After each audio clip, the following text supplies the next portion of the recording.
জয় শ্রীহরি শ্রী বিষ্ণু নারায়ণ। সকলকে অনেক অনেক শুভেচ্ছা। আজকে যে বিষয়টা বলবো, হনুমানজির পুজোতে 7টি কাজ আছে যে কাজগুলো একদম করা চলে না। প্রথম কাজ, হনুমান জয়ন্তীর পুজোর দিন আপনারা অবশ্যই উপোস থেকে পুজো দেবেন। আর ওই দিন যে পুজো দেবেন, পুজো দেওয়ার পর দুপুরবেলা একদম ঘুমাবেন না। দুপুরবেলা ঘুমালে কিন্তু পুজোর কোনো সার্থকতা আসবে না। দ্বিতীয় কথা, কালো অথবা সাদা রঙের পোশাক পরে হনুমানজির পুজো করা চলবে না। তৃতীয় কথা, হনুমানজির ভাঙা অথবা ফাটা এরকম ধরনের কোনো মূর্তি বা পিকচার পুজো করা চলবে না। ভাঙা অথবা ফাটা যে মূর্তি বা পিকচার সামান্যও যদি একটু খুঁত হয়ে যায়, সেই পিকচার বা মূর্তিতে পুজো করা চলবে না।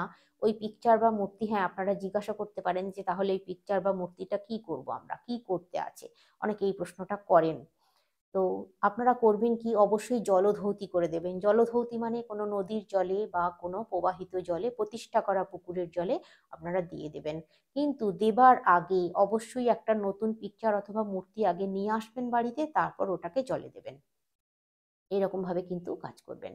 অসৌচ চলাকালীন বাড়িতে যদি কোনো মৃত অসৌচ বা শুভ অসৌচ হয়, সেই ক্ষেত্রেও কিন্তু হনুমানজির পুজো করা চলবে না। মেয়েরা হনুমানজিকে স্পর্শ করা একেবারেই কিন্তু নিষিদ্ধ। মেয়েরা হনুমানজিকে স্পর্শ করা একদমই কিন্তু চলবে না।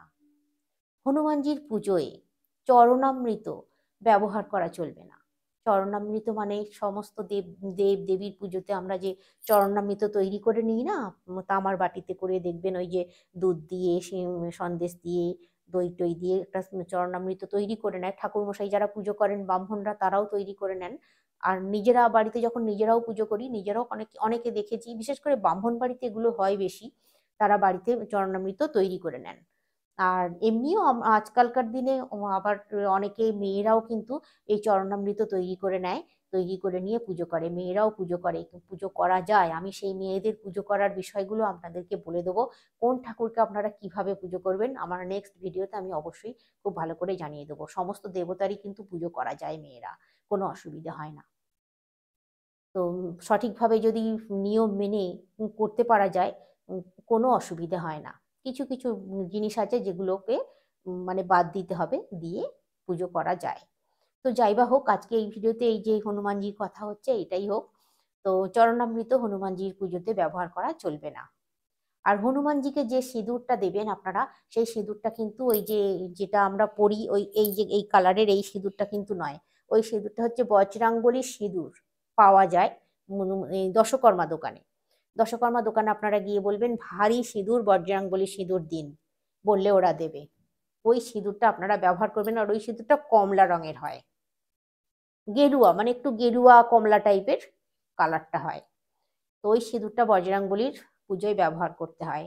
আর বজরাঙ্গলিকে অবশ্যই কিন্তু যখন পুজো দেবেন, লাড্ডু অবশ্যই কিন্তু বজরাঙ্গলির পুজোয় রাখবেন। হনুমান জয়ন্তী যেদিনকে পালন করবেন আপনারা অবশ্যই কিন্তু বোঁদে অথবা লাড্ডু হনুমানজির পুজোতে রাখবেন। তারপর ফল টল আপনারা যা দেবেন দেবেন, কিন্তু তার সঙ্গে লাড্ডুটা অবশ্যই রাখবেন। তো এইভাবে আপনারা পুজো করুন বজরংবলীর। আর হনুমান চাল্লিশা, হনুমান চাল্লিশার কিন্তু অবশ্যই পড়বেন, পাঠ করবেন। যারা হনুমান জয়ন্তী করেন বা করছেন, তারা অবশ্যই কিন্তু হনুমানজির মন্দিরে বসে যদি হনুমান চল্লিশা পাঠ করতে পারেন, খুব ভালো হয়, ভীষণ ভালো হয়, ভীষণ মঙ্গল হয় তাহলে। আর যদি সেটা সম্ভব না হয়, অবশ্যই বাড়িতে এসে আপনারা দক্ষিণ দিকে মুখ করে বসে হনুমান চাল্লিশা পাঠ করুন।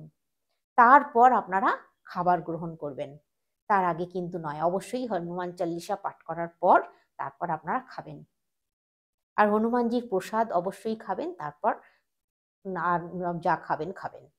আর হনুমানজির পুজো যেদিনকে হনুমান জয়ন্তী পালন করবেন আপনারা, ওই দিনটা একটু খেয়াল রাখবেন, আপনারা ওই দিন ভাত, মুড়ি বা আমিষ জাতীয় কোনো জিনিস খাবেন না। সম্পূর্ণ নিরামিষ আর আটা ময়দা তৈরি কোনো জিনিস খাবেন। ফল টল খেয়ে থাকতে পারলেও খুব ভালো হয়, ভীষণ ভালো হয় তাহলে। তো আজকে রাখছি। সকলে অনেক অনেক সুস্থ থাকবেন, অনেক অনেক ভালো থাকবেন।